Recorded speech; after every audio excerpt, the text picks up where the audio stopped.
자, 오늘 영상은 아마추어 분들뿐만 아니라 선수분들께도 매우 필요한 부분입니다. 그래서 만약에 선수분들이나 상급자분들이 제 영상을 보고 계시다면 꼭 주의 깊게 영상을 보시기 바랍니다. 선수들은 먼저 알아두셔야 될 게 드로우 페이드 많이 치는 것 같잖아요. 근데 드로우 페이드는 드라이버를 조금 치기는 하지만 아이언은 드로우 페이드를 자유자재로 치지 않습니다. 그리고 웬만해선 드라이버로도 드로우 페이드를 막 치지 않아요. 쳐야 되는 홀에서만 치죠. 내 내추럴 구질이 들어오면 계속 드로우만 치고 페이드면 페이드만 치고 이렇게 한다는 것이죠. 왜냐하면 드로우는 인아웃 패스일 때 드로우가 나죠. 근데 선수들이 아웃인 패스를 갑자기 치면서 페이스 앵글까지 컨트롤한다? 쉽지 않습니다. 그래서 제가 크리스 메이슨한테 물어봤어요. 당신 선수들 드로우 페이드를 클럽 패스를 인아웃과 아웃인을 자유자재로 치면서 공을 치냐? 아니다 라는 답변을 받았어요. 왜냐하면 저도 현실적으로 제가 드로우를 치는데 아웃인으로 해서 공을 기가 막히게 커브 양까지 조절을 해서 친다? 어렵거든요, 현실적으로. 그렇기 때문에 우선 내가 한 가지 구질을 확실하게 칠 줄 아는 것 정말 중요하고요. 제가 만약에 드로우면 드로우 커브 양을 조절을 하면 돼요. 큰 드로우, 약한 드로우, 그리고 스트레이트성 구질, 이렇게 세 가지 구질만 칠 줄 알면 돼요. 이 세 가지 구질, 내 커브 양의 조절만 할 줄 알아도 드로우 페이드를 자유자재로 치지 못해도 투어 프로가 될 수 있습니다. 자, 그러면 투어 선수들 중에 드로우와 페이드를 자유자재로 치는 선수들이 없냐? 있어요. 타이거 우즈, 맥킬로이, 스카트 셰플러. 우리는 그런 천재들이 아니잖아요. 한 개만 잘하면 돼, 한 개만. 자, 그러면 지금 이 홀이 되게 좁습니다. 여기가 중앙인데요, 여기서 이 폭이 10m밖에 안 돼요. 여기는 그럼 뭐 한 12, 3m 정도 되겠네요. 이런 좁은 홀에서 공을 친다라고 가정을 했었을 때 중앙 기준으로는 폭이 10m, 한 13m밖에 안 되지만 만약에 여기를 보고 친다라고 하면 드로어의 기준입니다. 23m를 쓸 수 있는 거예요. 가운데를 보고 치면 굉장히 타이트했었던 홀이 오른쪽을 보고 오른쪽으로 미스만 안 나게 친다면 홀을 굉장히 넓게 쓸 수 있다는 겁니다. 이거를 선수들은 막아놓고 친다라고 하고요. 더 전문적인 용어로는 밴드위스라고 합니다. 즉, 내 오른쪽으로 맥스로 갔을 때의 양과 그리고 내가 왼쪽으로 커브가 나는 맥스의 양을 보고서 에이밍을 하는 것이 바로 밴드위스예요. 이거를 파악하는 게 매우 중요합니다. 근데 만약에 내가 한 방은 푸시가 나고 한 방은 완전 악성 훅이 나고 이러면 사실 밴드위스를 찾기가 어렵겠죠. 그래서 먼저 한 가지 구질을 만들어야 됩니다. 들어오면 계속 드로우를 쳐야 돼요. 대신 그 드로우에서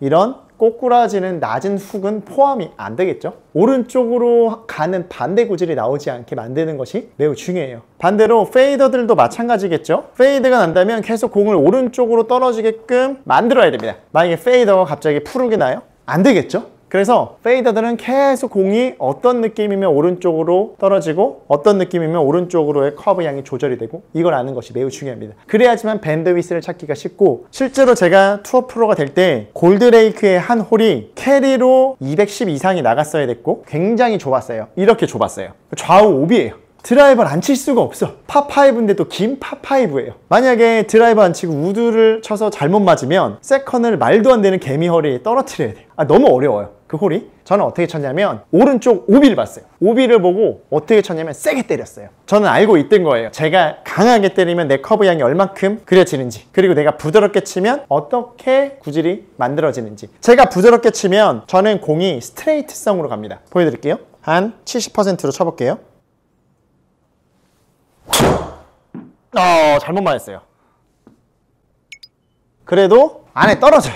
왜냐하면 제가 부드럽게 치면 구질이 이런 식으로 가요. 근데 세게 치면 커브 양이 커진다는 것이죠. 저는 커브 양이 커진다는 걸 확실하게 알고 있었기 때문에 오른쪽 오비를 보고 칠 수가 있었던 겁니다. 왜? 반대 구질은 안 나오니까. 내가 세게 치면 나는 무조건 커브가 그려질 거라는 것을 나는 알고 있으니까. 골프는 이걸 아는 게 진짜 중요합니다. 그럼 제가 이런 홀에서 공을 친다라고 가정을 하고 쳐볼게요. 물론 홀 자체가 좁고 좌측에는 벙커가 있고, 벙커를 넘어서는 뭐 오비가 날 수도 있고 오른쪽도 러프를 지나서는 오비가 있을 수 있겠죠. 자, 이런 상황에서 플레이를 한다면 저는 오히려 오른쪽을 보고 더 과감하게 공을 칠 거예요. 자, 그러면 제가 공을 다 때리면 저는 커브가 한 15에서 20 정도 그려집니다. 제가 쳐볼게요. 오른쪽 보고.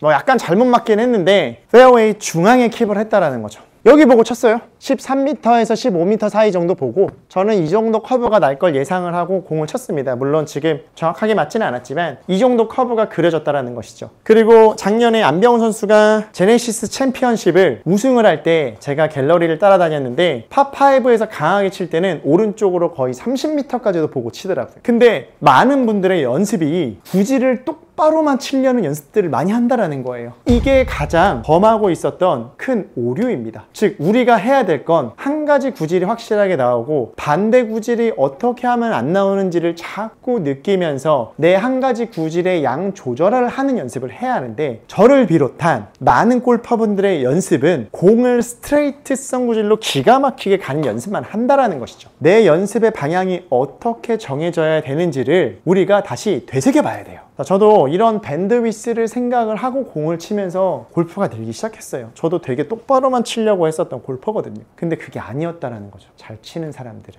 제가 한 번 더 쳐볼게요. 저는 지금 오른쪽으로 15 정도 본 상황.